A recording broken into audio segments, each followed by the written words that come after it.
So what do we know about the 9th of April 1917? It's snowing, it's cold. You're going to need some extra clothing. The leather jerkin developed during the war goes either over your tunic or under it. Either way, it's lined with khaki serge. It will keep you lovely and warm. And now to the real substance.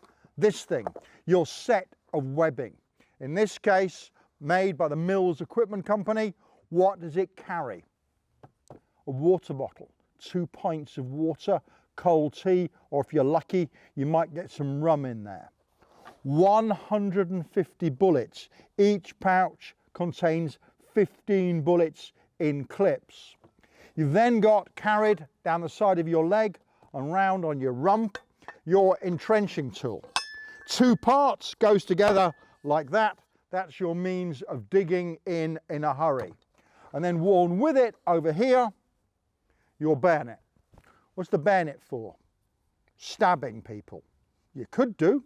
You can also open tins with it and poke a fire. So it's a practical item, but that will be carried in here down the side of your left leg. You then got something really important, a ground sheet.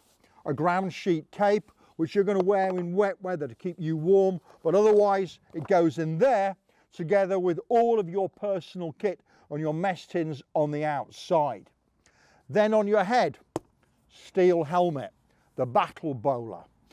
Your size keeps you comfortable and you wear it at a lucky angle. Some people tilt them forward, some people tilt them sideways. Very, very good to wear. Protects you from shell fragments, from falling splinters. It won't sadly stop a bullet, but it's better than nothing at all. What's your other protection? Well, your other protection is a respirator. Civilians call them gas masks. This comes in the autumn of 1916, the small box respirator. But in the spring of 1917, they're still wearing the older respirator as well in case there's extra gas. As an extra precaution, you take with you an extra 50 bullets in a bandolier. So you've now got 200 bullets. You can add to that a couple of hand grenades. And then, of course, because you're a sensible soldier and it's cold, you've got a pair of gloves, you've got a balaclava helmet. Great garment to wear.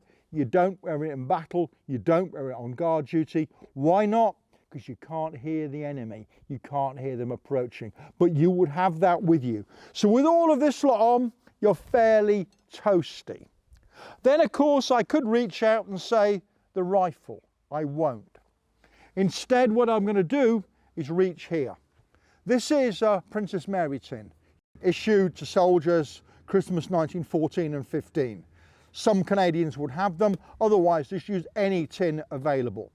The key thing is that in here, what I've got is a combination of sandbags soaked in candle wax. Why? Because if your Tommy cooker runs out, you want a cup of coffee, you can light this, it will burn even if it's soaking wet. But our soldier here knows there's a problem with toilets in the army. They're called latrines. They're a bucket. They're a bucket. Is there a roll of toilet paper in the washroom? No. You bring your own and you put it inside your tin and you keep it lovely and dry. It's chopped up newspaper. Why do you keep it dry? I'll be honest, wet toilet paper is absolutely no use to you at all. And with your bullets, your equipment, your means of staying alive, what we can now do is go to this, the rifle. And this is the standard rifle of 1917, by now the short magazine Lee Enfield. Loaded with 10 bullets, bayonet fixed on the end, our soldier has now virtually everything he needs. Oh, some of our soldiers are carrying shovels, some are carrying pickaxes, some are carrying with them extra flares, they're carrying stores, whatever's required. But what virtually every soldier would have in their pocket is a letter to be opened in the event of my death. That's tucked in a pocket or it's left behind, and if you don't come back or the body is found, it's your last letter home. Of course, most soldiers don't die. These don't survive. Why not? You go through the Battle of Vimy, you come back, you tear it up. You're really not going to risk it having it on you at all times. And if you're killed, well, it's sent home. So this is my soldier at Vimy, 9th of April, 1917.